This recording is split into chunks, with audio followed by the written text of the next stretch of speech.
Nut bolt tight ಮಾಡ್ತಾರಾ ಡಿಕೆಶಿ?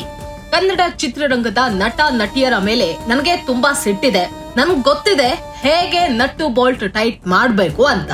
ಹೇಗೆ Sandalwood ನಟರ ವಿರುದ್ಧ ಗುಡುಗಿದ್ದು ಬೇರಾರು ಅಲ್ಲ, ಕನಕಪುರದ ಬಂಡೆ ಕೆಪಿಸಿಸಿ ಅಧ್ಯಕ್ಷ ಡಿಸಿಎಂ ಡಿಕೆಶಿ. ಮೊನ್ನೆ ಬೆಂಗಳೂರಿನಲ್ಲಿ ರಾಜ್ಯ ಸರ್ಕಾರದ ವತಿಯಿಂದ ಅಂತಾರಾಷ್ಟ್ರೀಯ ಚಲನಚಿತ್ರೋತ್ಸವ ಕಾರ್ಯಕ್ರಮವನ್ನ ಆಯೋಜನೆ ಮಾಡಲಾಗಿತ್ತು.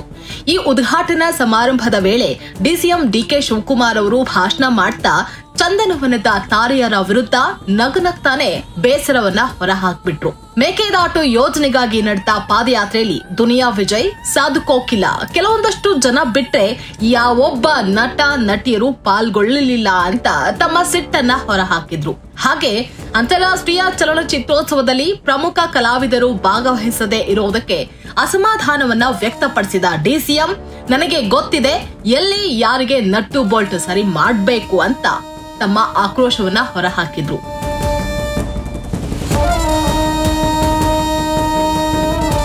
ಸ್ಯಾಂಡಲ್ವುಡ್ ನಟ ನಟಿಯರ ವಿರುದ್ಧ ಯಾವಾಗ ಡಿಕೆಶಿ ಸಿಡಿದು ಬಿದ್ರೋ ಆಗ್ಲೇ ಸ್ಯಾಂಡಲ್ವುಡ್ ನಲ್ಲಿ ಭಾರಿ ಪರ ವಿರೋಧ ವ್ಯಕ್ತವಾಯಿತು. ಇದ್ರ ಬಗ್ಗೆ ಟ್ವೀಟ್ ಮಾಡಿದ ಹಿರಿಯ ನಟ ಜಗ್ಗೇಶ್, ಕನ್ನಡ ಚಿತ್ರರಂಗದಲ್ಲಿ ಒಗ್ಗಟ್ಟೇ ಇಲ್ಲ, ಇನ್ನೆಲ್ಲಿ ನಟ್ಟು ಬೋಲ್ಟ್ ಟೈಟ್ ಮಾಡೋದಕ್ಕೆ ಸಾಧ್ಯ ಅಂತ ಡಿಕೆಶಿಯ ಆಕ್ರೋಶಕ್ಕೆ ಬೆಂಬಲ ಆಗುವಂತೆ ತಮ್ಮ ಅಸಮಾಧಾನವನ್ನ ಹೊರಹಾಕಿದ್ರು. ಇತ್ತ ಶಾಸಕ ರವಿ ಗಣಿಗ ಕೂಡ ಮಾತನಾಡಿ, ಡಿಕೆಶಿ ಅವರು ಮಾತನಾಡಿದಲ್ಲಿ ತಪ್ಪೇನಿದೆ, ಸ್ಯಾಂಡಲ್ವುಡ್ ನಟರು ಯಾವೊಂದು ಕಾರ್ಯಕ್ರಮಕ್ಕೂ ಬರಲ್ಲ, ಕನ್ನಡ ನಾಡು ನುಡಿ ಬಗ್ಗೆ ಗೌರವ ಇಲ್ಲ, ದರ್ಶನ್ ಬಿಟ್ರೆ ಯಾವೊಬ್ಬ ನಟನು ಕನ್ನಡದ ಉತ್ಸವದಲ್ಲಿ ಪಾಲ್ಗೊಳ್ಳೋದಿಲ್ಲ, ಸರ್ಕಾರದಿಂದ ಪ್ರಶಸ್ತಿ ಘೋಷಣೆ ಮಾಡಿದ್ರೆ ಬೇಡ ಅಂತ ತಿರಸ್ಕಾರ ಮಾಡ್ತೀರಿ, ಅದೇ ಬೇರೆ ಭಾಷೆಯವರು ಕೊಟ್ರೆ ಹೋಗಿ ತೆಗೆದುಕೊಳ್ತೀರಿ, ಅದರಲ್ಲಿ ಬೇರೆ ಪ್ರಶಸ್ತಿ ಸ್ವೀಕರಿಸೋದನ್ನ ಬಿಟ್ಟಿದ್ದೇನೆ ಅಂತ ನಾಟಕ ಬೇರೆ ಮಾಡ್ತೀರಾ ಅಂತ ನಟ ಸುದೀಪ್ ವಿರುದ್ಧ ಪರೋಕ್ಷವಾಗಿ ಆಕ್ರೋಶವನ್ನ ಹೊರಹಾಕಿದ್ರು. ಇನ್ನು ಪಕ್ಕದ ತೆಲಂಗಾಣದಲ್ಲಿ ಸಿಎಂ ರೇವಂತ್ ರೆಡ್ಡಿ ಅಲ್ಲು ಅರ್ಜುನ್ ಪ್ರಕರಣದಲ್ಲಿ ಏನ್ ಮಾಡಿದ್ರು ಅಂತ ಗೊತ್ತಲ್ವಾ ಅಂತ ಸ್ಯಾಂಡಲ್ವುಡ್ ನಟರಿಗೆ ಶಾಸಕ ಗಣಿಗ ರವಿ ಎಚ್ಚರಿಕೆಯನ್ನ ಕೂಡ ನೀಡಿದ್ರು.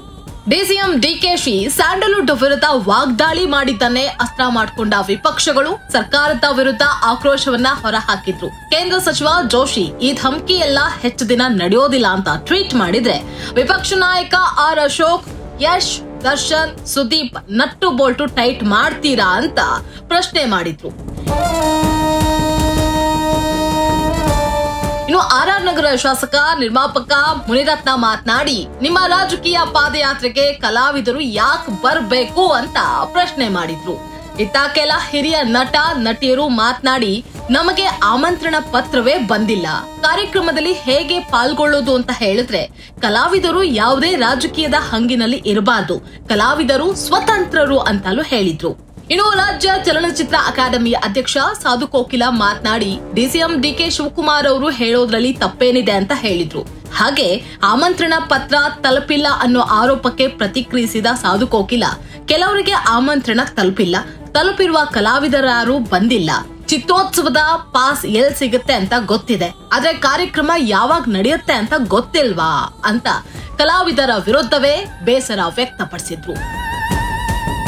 ಇನ್ನು ಸ್ಯಾಂಡಲ್ವುಡ್ ಕ್ವೀನ್ ಮಾಜಿ ಸಂಸದೆ ರಮ್ಯಾ ಕೂಡ ಹಂಪಿ ಉತ್ಸವದಲ್ಲಿ ಮಾತನಾಡಿ, ಡಿಸಿಎಂ ಡಿಕೆಶಿ ಸಾಹೇಬ್ರು ಮಾತನಾಡಿರೋದ್ರಲ್ಲಿ ತಪ್ಪೇನೂ ಇಲ್ಲ, ನಮಗಾಗಿ ಮಾಡುವಂತಹ ಕಾರ್ಯಕ್ರಮದಲ್ಲಿ ಎಲ್ಲರೂ ಭಾಗವಹಿಸಬೇಕಾಗಿತ್ತು, ಕೆಲ ಕಾರ್ಯಕ್ರಮಗಳ ಒತ್ತಡದಿಂದ ಕೆಲವರು ಅವರದ್ದೇ ವೈಯಕ್ತಿಕ ಕಾರಣಕ್ಕೆ ಪಾಲ್ಗೊಳ್ಳೋದಕ್ಕಾಗಿಲ್ಲ, ಇದನ್ನ ರಾಜಕೀಯ ಮಾಡೋದು ಬೇಡ ಅಂತ ಹೇಳಿದ್ರು. ಒಟ್ಟಾರೆ ಸ್ಯಾಂಡಲ್ವುಡ್ ವರ್ಸಸ್ ಸರ್ಕಾರದ ನಡುವೆ ತೀವ್ರ ಜಟಾಪಟಿ ಏರ್ಪಟ್ಟಿದ್ದು, ಕಾಂಗ್ರೆಸ್ನ ಕೆಲ ಶಾಸಕರು ಸ್ಯಾಂಡಲ್ವುಡ್ ತಾರೆಯರ ನಡೆಯನ್ನ ಖಂಡಿಸಿದ್ರೆ, ಸ್ಯಾಂಡಲ್ವುಡ್ ಕೆಲ ಕಲಾವಿದರು ಡಿಸಿಎಂ ಮಾತಿಗೆ ಪರೋಕ್ಷ ಬೆಂಬಲ ಕೂಡ ವ್ಯಕ್ತಪಡಿಸಿದ್ದಾರೆ. ಇನ್ನು ಕೆಲ ನಟರು ಕಲಾವಿದರಿಗೆ ಡಿಸಿಎಂ ಧಮಕಿ ಹಾಕಿದ್ದು ಸರಿಯಲ್ಲ ಅಂತಲೂ ಹೇಳಿದ್ರು. ಇನ್ನು ಡಿಸಿಎಂ ವಾರ್ನಿಂಗ್ ಸಂಬಂಧ ಸುದೀಪ್, ದರ್ಶನ್, ಯಶ್ ಸೇರಿದಂತೆ ಯಾವೊಬ್ಬ ದೊಡ್ಡ ನಟರು ಯಾವುದೇ ಪ್ರತಿಕ್ರಿಯೆ ನೀಡಿಲ್ಲ.